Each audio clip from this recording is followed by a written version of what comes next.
अस्सलाम वालेकुम दोस्तों। मैं आज दोबारा से हाज़िर हूँ आपके लिए एक बहुत ही इंटरेस्टिंग एंड इन्फॉर्मेटिव वीडियो लेकर। जैसा कि मैंने अपनी लास्ट वीडियो में कहा था, जिसमें मैंने आपको पोर्टल से रिलेटेड बताया था कि वह पोर्टल को यूज़ कैसे करना है। उम्मीद करती हूँ कि आप सब ने ख़ुद को कीवा पोर्टल पर रजिस्टर करवा लिया होगा। अगर आपने ख़ुद को रजिस्टर करवा लिया तो बहुत अच्छी बात है, और अगर नहीं करवाया तो आप ख़ुद को वहाँ पर रजिस्टर करवा लें। तो आज की वीडियो है मिनिस्ट्री ऑफ लेबर से रिलेटेड, जो उन्होंने न्यू रूल स्टार्ट किए हैं प्राइवेट सेक्टर के लिए, उनको लेकर। तो चलें अपनी वीडियो स्टार्ट करते हैं। तो चलें, यहाँ पे मैं आपको बताती चलूँ कि मैंने ये सारी इन्फॉर्मेशन गवर्नमेंट साइट्स और गवर्नमेंट लिंक से कलेक्ट की है। तो इसमें कोई भी फेक चीज़ नहीं है, सभी गारंटेड चीज़ें। आप लोग अगर ख़ुद भी चेक करना चाहेंगे तो मैं डिस्क्रिप्शन बॉक्स में इनके लिंक्स डाल दूँगी, आप वहाँ से चेक करके तो वहाँ पे कंफर्मेशन कर सकते हैं। तो चूँकि मैं ख़ुद KSA की रहने वाली हूँ, इसलिए मैं समझ सकती हूँ कि लोगों के माइंड में इस टाइम क्या क्वेश्चन चल रहे होंगे न्यू लेबर लॉ को लेकर। तो सबसे पहले तो ये यहाँ पे बताना ज़रूरी है, जैसा कि आप ये लैपटॉप की स्क्रीन पे देख सकते हैं, मैंने एक साइट ओपन की हुई है जिससे आप लोगों को ये दिखाने के लिए। जो लोग उर्दू समझते हैं उनके लिए तो ठीक है, जो लोग नहीं समझते तो मेरा एम ये है कि सारी नेशनलिटीज़ इंग्लिश समझती हैं तो इंग्लिश को वो लोग रीड कर सकें और अंडरस्टैंड कर सकें कि यहाँ पे क्या लिखा हुआ है। तो ये जो न्यू सऊदी लेबर लॉ है, असल में ये प्राइवेट सेक्टर को टारगेट कर रहे हैं। प्राइवेट सेक्टर की आसानी के लिए ये बनाया गया है ताकि एम्प्लॉई और एम्प्लॉयर के दरमियान रिलेशनशिप को इम्प्रूव किया जा सके। यहाँ पे सबसे पहली बात जो इंतहाई अहमियत की हामिल है वो ये है कि अगर आप लोग KSA में आए हैं किसी एम्प्लॉयर के साथ कॉन्ट्रैक्ट करके अपने कंट्री से, फॉर एग्जांपल अगर आप पाकिस्तान से KSA में आए हैं, आपका एक कॉन्ट्रैक्ट है आपके एक एम्प्लॉयर के साथ जिसके वीज़े पे आप यहाँ पर आ रहे हैं। वो कॉन्ट्रैक्ट 1 साल का भी हो सकता है या 2 साल का भी हो सकता है, लेकिन यहाँ पे आने के बाद ये बहुत ज़्यादा इम्पॉर्टेंट है कि आपने 1 साल अपने एम्प्लॉयर के साथ कंप्लीट करना है। अगर आप 1 साल कंप्लीट नहीं करते अपने एम्प्लॉयर के साथ, और उससे पहले ही अगर आप चाहते हैं कि आप अपनी जॉब चेंज कर लें, अपना एम्प्लॉयर चेंज करें, तो ऐसा बिल्कुल नहीं होने वाला।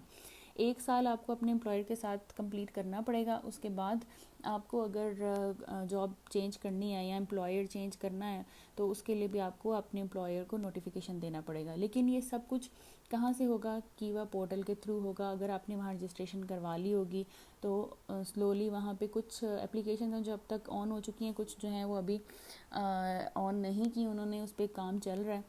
तो जैसा कि आपको पता है कि 14 मार्च 2021 डेट अनाउंस की गई है, तो उसके हिसाब से अभी कुछ दिन बाकी हैं ये सिस्टम लॉन्च होने में। तो होपफुली कि तब तक ये हो जाएगा। तो पहली चीज़ तो ये कि 1 साल आपका कंप्लीट हो चुका हुआ हो जब आप KSA में आए हैं। तो चलें जनाब, दूसरे पॉइंट की तरफ चलते हैं। ये वो पॉइंट्स हैं जो मेरे माइंड में स्ट्राइक कर रहे हैं। अगर आपके माइंड में कोई और क्वेश्चंस हैं जो स्ट्राइक करते हैं और जिनका मैं जिक्र नहीं कर पाऊँगी या मेरे से अगर मिस हो जाते हैं, तो आप मुझे कमेंट बॉक्स में क्वेश्चन कर सकते हैं, मैं इंशाल्लाह ताला उस पर आंसर करूँगी। तो दूसरा पॉइंट जो मेरे माइंड में वो ये है कि हम कब और किस तरह अपने एम्प्लॉयर को चेंज कर सकते हैं। तो जनाब पहला इस क्वेश्चन का सेक्शन तो ये है कि कब यानी जब आपका 1 साल कंप्लीट हो चुका हुआ हो, या अगर आपका कॉन्ट्रैक्ट 1 साल का है और कॉन्ट्रैक्ट कंप्लीट हो गया है, या कॉन्ट्रैक्ट आपका 12 महीने का था, 10 महीने गुजर चुके हैं। तो जब 10 महीने होंगे आपको अपने एम्प्लॉयर को 60 डेज़ पहले एक नोटिफिकेशन भेजना है, जैसे कि अभी भी हम भेजते हैं कि एंड ऑफ कॉन्ट्रैक्ट का नोटिफिकेशन 90 डेज़ पहले भेजते हैं। तो न्यू सिस्टम के हिसाब से 60 डेज़ पहले आपने नोटिफिकेशन भेजना है और इन्फॉर्म करना है अपने एम्प्लॉयर को कि ये आपका प्लान है, आप उसके साथ रिन्यू नहीं करेंगे। लेकिन उस सूरत में मेक श्योर कि आपके पास एक नया एम्प्लॉयर हो जो कि विलिंग है आपको हायर करने के लिए। आपको सिर्फ अपने एम्प्लॉयर, जो पुराना एम्प्लॉयर है, उसको एक नोटिफिकेशन सेंड करना है जिसमें गवर्नमेंट इन्वॉल्व होगी। तो आपका कॉन्ट्रैक्ट पूरा होने के बाद वो उस चीज़ पे एग्री है या नहीं है ये मैटर नहीं करता, लेकिन नोटिफिकेशन एज अ प्रूफ आपके पास हो कि आपने उसको नोटिफाई किया था। दूसरी चीज़ ये तो हो गया कि जब आपका कॉन्ट्रैक्ट ख़त्म होगा, ये इस तरह से है। अगर आपका कॉन्ट्रैक्ट ख़त्म नहीं हुआ, एग्ज़ाम्पल ये कि फॉर एग्ज़ाम्पल कि कोई शख्स है जो कि 3-4 सालों से अभी, जैसे कुछ लोग अभी काम कर रहे हैं अपने एम्प्लॉयर्स के साथ प्राइवेट सेक्टर में, वो ये सोच रहे हैं कि हम मार्च के बाद अपना कॉन्ट्रैक्ट किसी और एम्प्लॉयर को ढूंढ के उसके साथ चेंज कर लेंगे। तो जी बिल्कुल ऐसा हो सकता है, लेकिन ऐसा करने के लिए भी आपको 90 डेज़ पहले अपने जो प्रीवियस एम्प्लॉयर है उसको नोटिफिकेशन देना है और same thing again make it sure कि आपके पास नया एम्प्लॉयर हो जो कि आपको कफ़ाला दे सके।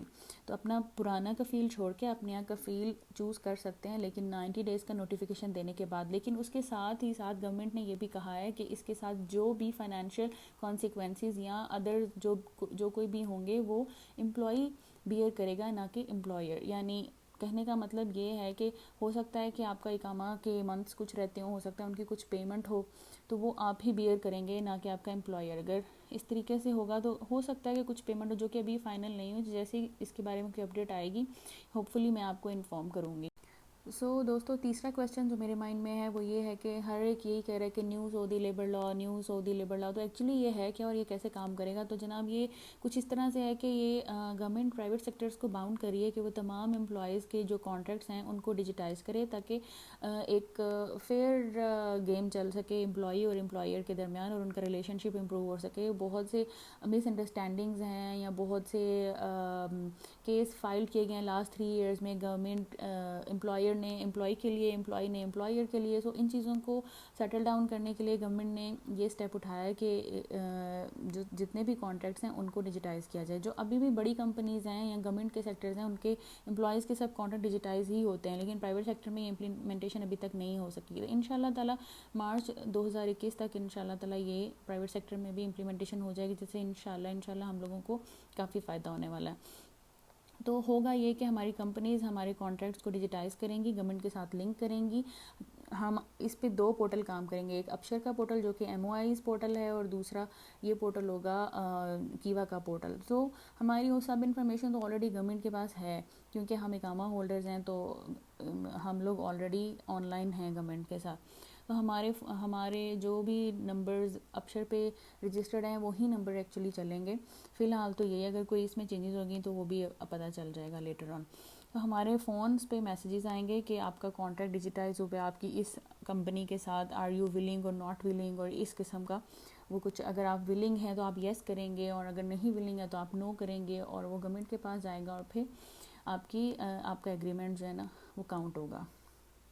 अगर आप नो करेंगे तो आपका एग्रीमेंट काउंट नहीं होगा, फिर उसका फर्दर स्टेप्स हैं जो गवर्नमेंट और आपके एम्प्लॉयर के दरमियान होंगे।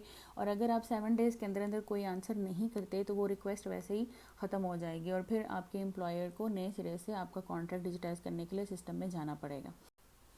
तो यहाँ पे 4th पॉइंट की तरफ आते हैं। ये देखें, यहाँ पे मैं आपको लैपटॉप की स्क्रीन पे भी दिखाने की कोशिश करती हूँ कि ये अगर आप पैराग्राफ देखें इसमें मेंशन किया गया है कि by allowing job mobility regulating the issuing of exit and re-entry visa and protecting the rights of both employee and employer, it will contribute to increasing the efficiency of the work environment। इसका मतलब यहाँ पे यह है कि आप अपना exit और री एंट्री वीज़ा खुद लगा सकते हैं। जी बिल्कुल, यही कहा जा रहा है अब तक तो कि आप अपने जो कीवा पोर्टल है उसके थ्रू गवर्नमेंट को रिक्वेस्ट भेजेंगे कि आप एग्ज़िट जाना चाहते हैं या आप री एंट्री वीज़ा लगाना चाहते हैं, या आप छुट्टी पे जा रहे हैं, तो उसका आपको 1 दिन या 2 दिन या वट एवर, अगर इमरजेंसी है तो उस सूरत में भी उसके ऊपर एक ऑप्शन मौजूद होगी। इमरजेंसी वेकेशन है तो गवर्नमेंट आपको आंसर करेगी, प्रॉम्प्टली आंसर करेगी, और आप अपना री एंट्री वीज़ा अपने एम्प्लॉयर की मर्ज़ी के बगैर, अगर एम्प्लॉयर नहीं भी एग्री है तो भी आप उस पर लगा सकते हैं।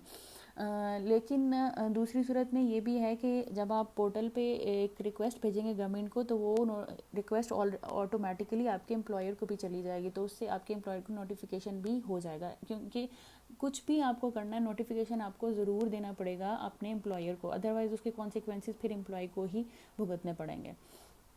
तो जनाब ये पॉइंट भी है। इसमें दूसरी चीज़ ये है कि आप एग्ज़िट और री एंट्री वीज़ा किन किन सूरतों में लगा सकते हैं। तो ये नंबर 5 पॉइंट है, इसको हम डिस्कस करते हैं कि कब कब हम एग्ज़िट और री एंट्री लगा सकते हैं। एग्ज़िट तो जब आपने एग्ज़िट जाना है तो आप अगर आप कॉन्ट्रैक्ट ब्रेक करके जा रहे हैं, इन बिटवीन आपने नोटिफिकेशन नहीं दिया और कॉन्ट्रैक्ट ब्रेक किया है, एग्ज़िट करके जा रहे हैं, तो उस सूरत में आपके ऊपर जो है ना वो बैन हो जाएगा वापसी के ऐसे में। अभी इस चीज़ पे भी डिबेट चल रही है कि कितने अरसे के लिए, ये भी अभी कुछ फ़ाइनल नहीं हुआ, ये भी आने वाले दिनों में हो सकता है कुछ फ़ाइनल हो जाए। और री एंट्री की सूरत में 2 सिचुएशंस हैं, एक आपकी एनुअल वेकेशन है, एक आपकी इमरजेंसी वेकेशन है। तो एनुअल वेकेशन के लिए जब आपका साल कंप्लीट हो जाता है तो आपकी ड्यू वेकेशन बनती है। अगर तो आप नहीं जाना चाहते, इट्स अप टू यू कि this is purely your choice कि आप अगर नहीं जाना चाहते और डिले करना चाहते हैं। लेकिन if you want to go upon ending your contract with your previous employer, तो वो आपको रोक नहीं सकता। मैक्सिमम अगर वो आपकी वेकेशन डिले कर भी सकता है तो 3 मंथ्स से ज़्यादा वो आपकी वेकेशन को डिले नहीं कर सकता if you really want to go on vacation. But if you doesn't want to go on vacation and this is purely your choice to delay your vacation, then no problem, but your employ doesn't have any authority to delay your vacation. So आप अपना re entry लगा के आप जा सकते हैं, और इसमें गवर्नमेंट भी आपको बाउंड नहीं करेगी, क्योंकि ये आपका राइट है वेकेशन लेना। सो गाइज़, अगर आप यहाँ लैपटॉप की स्क्रीन पर देखें तो मैंने एक पैराग्राफ हाईलाइट किया है उन लोगों के लिए जिनको उर्दू की समझ नहीं आएगी, क्योंकि मैं प्रेफर करूँगी उर्दू में, क्योंकि मैं ज़्यादातर पाकिस्तानी इंडियन कम्युनिटी को टारगेट कर रही हूँ ताकि उन लोगों को इन्फॉर्मेशन मिल सके। लेकिन इंग्लिश भी मैं कोशिश कर रही हूँ साथ में दिखा सकूँ ताकि दूसरे नेशनलिटीज़ के लोगों को समझ आ सके।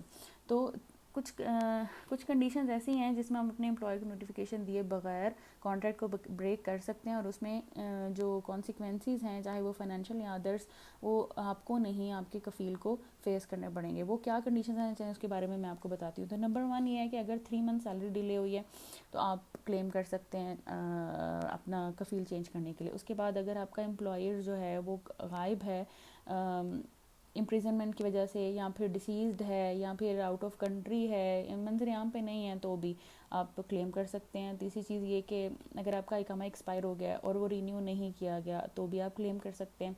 अगर आपको ये लगता है कि आपके एम्प्लॉयर ने आपको पाकिस्तान से या आपके कोई भी जो भी कंट्री है वहाँ से आपको किसी और प्रोफेशन पे बुलाया और यहाँ पे आके आपसे काम को छोड़ लिया जा रहा है, तो भी आप क्लेम कर सकते हैं गवर्नमेंट को।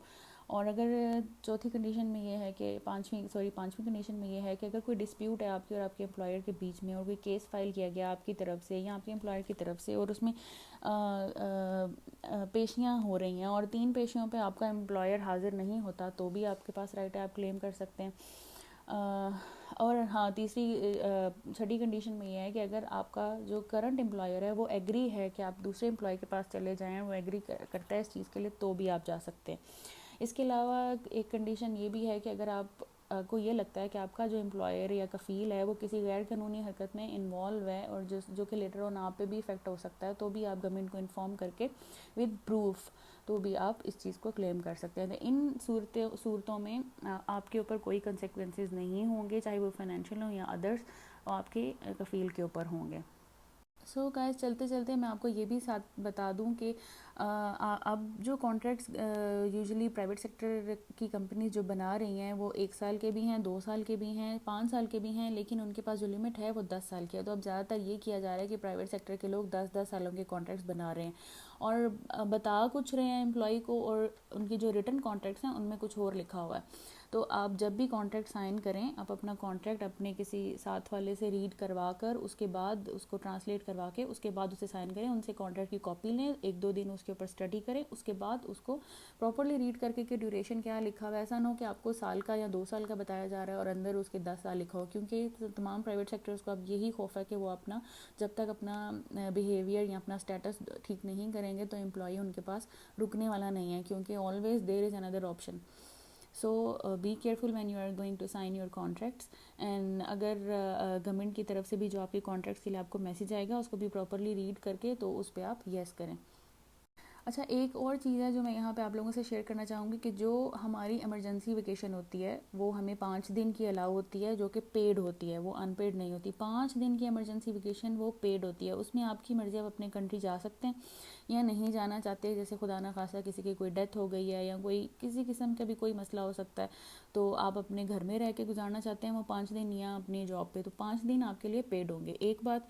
दूसरी बात ये है कि आपसे पहले तक तो गवर्नमेंट की तरफ से जो मैटरनिटी लीव थी, जो कि हामला ख़वातीन के लिए था, कि डिलीवरी के बाद उनको 70 डेज़ की छुट्टी मिलती थी। अभी सुनने में ये आ रहा है कि अभी इस पर इम्प्लीमेंटेशन स्टार्ट हुई है या नहीं हुई, I am not exactly sure about that, और आई होप कि ये कीवा पोर्टल पे ही इसकी अपडेट आएगी और जब ये न्यू सिस्टम लॉन्च होगा तो तभी से इसकी इम्प्लीमेंटेशन स्टार्ट होगी कि 14 वीक्स के लिए कहा जा रहा है कि मैटरनिटी वेकेशन होगी और वो भी पेड होगी। तो उसमें भी चॉइस है कि आप ट्रैवल करना चाहते हैं या हाफ छुट्टी दे गुजारना चाहते हैं या जाना चाहते हैं अपने कंट्री, तो भी it's totally up to you. और लास्ट में मैं आपको ये बताती चलूँ गाइस कि अगर आपने कीवा पोर्टल पर रजिस्ट्रेशन किया है तो उसके ऊपर आपको एक एप्लीकेशन नज़र आई होगी कि आप अपने एंड ऑफ सर्विसेज जो है वो कैसे काउंट कर सकते हैं। फर्स्ट ऑफ ऑल थिंग कि कुछ लोगों के माइंड में ये चीज़ होगी कि अगर आप साल का कॉन्ट्रैक्ट ख़त्म करने के बाद नए एम्प्लॉय के पास चले जाते हैं तो आपकी जो पिछला एम्प्लॉयर है वो आपको आपके बेनिफिट्स देने में प्रॉब्लम करेगा। तो जनाब ये चूँकि सब कुछ अब ऑनलाइन है और इसमें गवर्नमेंट इन्वॉल्व है तो आपका जो प्रीवियस एम्प्लॉयर है वो इससे भाग नहीं सकता, उसको एनी वेज और एनी हाउ उसको पे करने पड़ेंगे। तो इसलिए आपको टेंशन लेने की ज़रूरत नहीं है। Just focus on your job and save your job and try to have full job security and work place mind satisfaction and इंशाल्लाह Allah with all of us. और अगर कोई क्वेश्चन आप सबके माइंड में है तो आप मुझे कमेंट बॉक्स में मैसेज करें। I will surely answer you as early as possible इंशाल्लाह। सो गाइज प्लीज़ अगर अब तक आप लोगों ने मेरा चैनल सब्सक्राइब नहीं किया, please please please I need your support to grow my channel. I know you will support me. Please subscribe करें और अपने फ्रेंड्स के साथ ये वीडियो शेयर करें of about whom you are thinking that they need this video and they have the same strikes of question in their mind. So share with them so that they will get benefit out of this video also. And please like, thumbs up and comment if you have any question. And take care. Allah Hafiz. Will meet you after few days with a new video and if I have some new information. Bye.